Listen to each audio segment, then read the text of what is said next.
오늘은 노태우 전 대통령이 범죄와의 전쟁을 선포하게 된 계기이자 동시에 유명 대학교의 이름까지 바꾸게 만들어버린 서진 룸살롱이라는 충격적인 사건에 대해 이야기를 해보려고 합니다.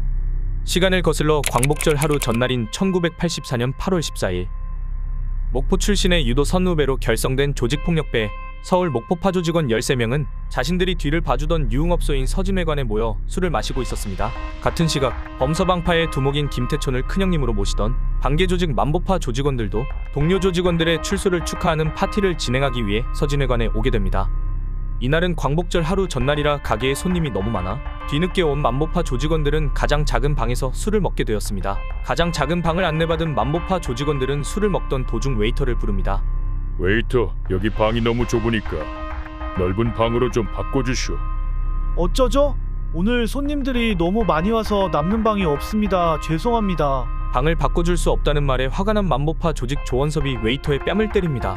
조원섭은 당시 대한민국에서 1대1 싸움은 김두한 일의 최고라는 평가를 받을 정도로 주먹세계에서는 굉장히 유명했던 인물입니다. 뺨을 맞고 방을 나온 웨이터는 울분을 참지 못해 복도에서 눈물을 흘리고 있었습니다. 이를 본 서울 목포파의 김동술과 고금석은 웨이터에게 왜 울고 있냐, 무슨 일 있냐라고 물어봤고 웨이터는 자초지종을 설명합니다.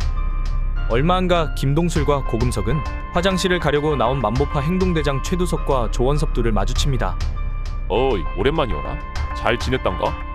사실 서울 목포파 김동술과 고금석 그리고 만보파 행동대장 최두석은 서로 목포 출신의 고향 선후배 사이였습니다. 당시 서울 목포파 김동술은 27세, 고금석은 22세, 그리고 만보파 행동대장 최두석은 25세였습니다. 근데 여기서 고금석이 최두석에게 인사를 하지 않았고 거기에 분노한 최두석이 고금석의 뺨을 때리게 되었습니다. 여기서 고금석은 당하고만 있지 않았죠.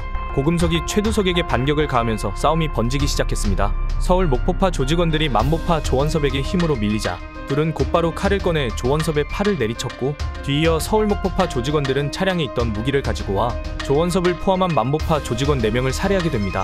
그 이후 서울 목포파 조직원들은 사망한 만보파 조직원들을 차에 옮겨 실은 뒤 정형외과 수술실 계단에 내려놓고 도주를 했습니다. 해당 사건은 다음날 곧바로 수많은 언론에 보도되기 시작했고 사건이 점점 커지자 도주한 대다수의 서울 목포파 조직원들은 경찰서에 자수를 했지만 김동술과 장진석은 계속해서 도주를 하며 사람들의 눈을 피해 다녔습니다.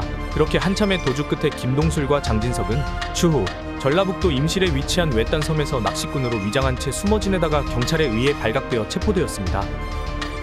이후 잔혹한 살인을 저지른 서울 목포파 조직원들은 평상시에 각오를 했기 때문에 떳떳합니다. 소감이 있다면은요. 다만 제가 부모님한테 첫째는 부모님한테 불효한 것이고요.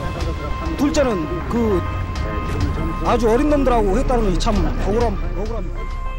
기자들을 향해 평상시에 각오를 했기 때문에 떳떳합니다 라고 이야기하면서 반성은커녕 자신들이 영웅이 된 것 마냥 인터뷰를 진행했고 이 인터뷰를 본 수많은 국민들의 공분을 사 대한민국에 있는 모든 조직폭력배를 없애야 한다는 목소리가 높아져 갔습니다. 이때 그 당시 대통령인 노태우 전 대통령이 직접 나서게 되죠.